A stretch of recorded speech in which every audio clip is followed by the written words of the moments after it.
اللہ اکبر، یہ آخری وقت ہے میرے عزیز ہو۔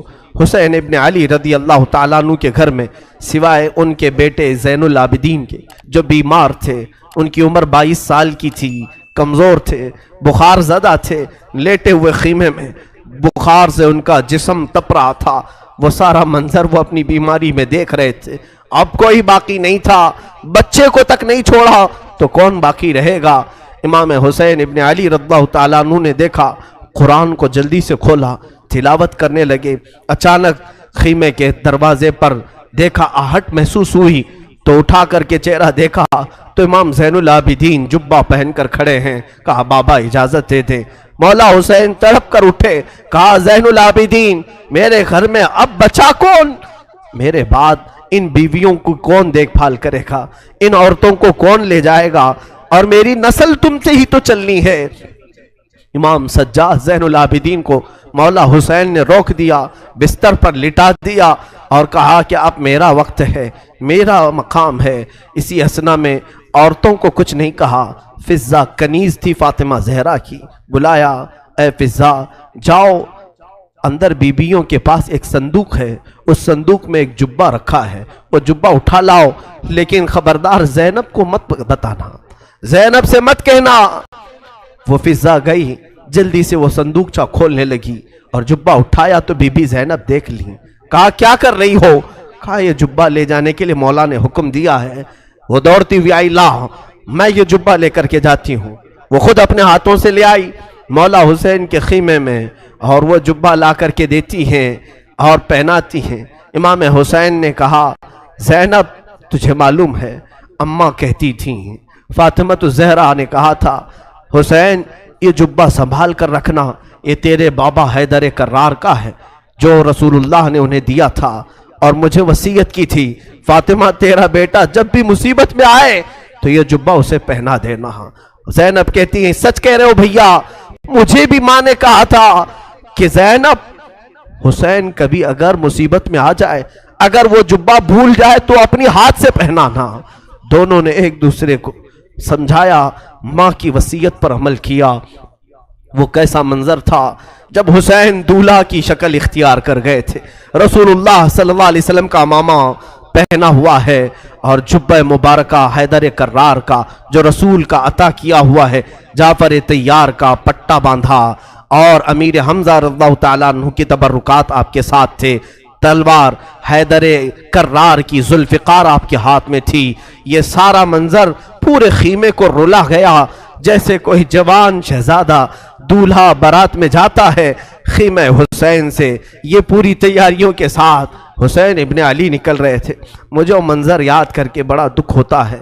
آج ہم اپنے حجرے سے کبھی نکلتے ہیں تو پھر یاد آتی ہے حسین تو خیمہ گاہ سے نکلے تھے قتل گاہ کی طرف، آج تو ہم امن کے لیے باہر نکلتے ہیں تو سج سنور کر کے نکلتے ہیں، وہ بارگاہ مولا میں نکل رہے تھے۔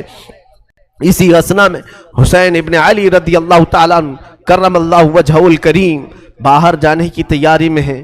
بیویوں کی ایک آہ نکلی، بی بی زینب نے کہا اور بی بی سکینہ نے کہا، سارے گھر کی عورتوں نے کہا بابا بھیا آپ کس کے حوالے ہمیں چھوڑ جا رہے ہیں؟ حسین ابن علی نے پیچھے عورتوں کی طرف دیکھا، کہا میں تمہیں اللہ اور اس کے رسول کے حوالے کر جا رہا ہوں، سب خاموش ہو جاؤ، میرے بعد کوئی نوحہ نہیں کرنا، میرے بعد کوئی ماتم نہیں کرنا۔ اس کے بعد صبر کی تلقین کی اور پھر آخری وصیت یہ تھی، خاندان نبوت کی بچیاں کبھی بے آبرو نہیں ہوتی، بے حجاب نہیں ہوتی، کسی کا پردہ ہٹنے نہ پائے، کسی کا حجاب سرکنے نہ پائے۔ ساری بیویوں نے سلام کیا، مولا حسین نکل کر اپنے گھوڑے ذوالجناح پر آئے۔ یہ بڑا عزیز گھوڑا تھا، حسین ابن علی کا بڑا وفادار گھوڑا ہے۔ ذوالجناح کو بھی ہم سلام پیش کرتے ہیں کہ حسین کی سواری پوری زندگی بھر وہ لے کر گھومتا رہا۔ ذوالجناح حسین ابن علی کی پیاس کی وجہ سے جب اسے پانی ملتا تو کبھی پیا نہیں کرتا تھا۔ یہ روایات بتاتی ہیں حسین ابن علی کے بعد اس گھوڑے نے کبھی پانی نہیں پیا، زندہ تو رہا لیکن کبھی پانی کو منہ تک نہیں لگاتا تھا۔ وہ ذوالجناح سوار جس کو تیار کر کے خیمے کے باہر کھڑا کیا گیا ہے، مولا حسین جیسی گھوڑے پر بیٹھے، بیویوں کی ایک الوداعی آواز آئی،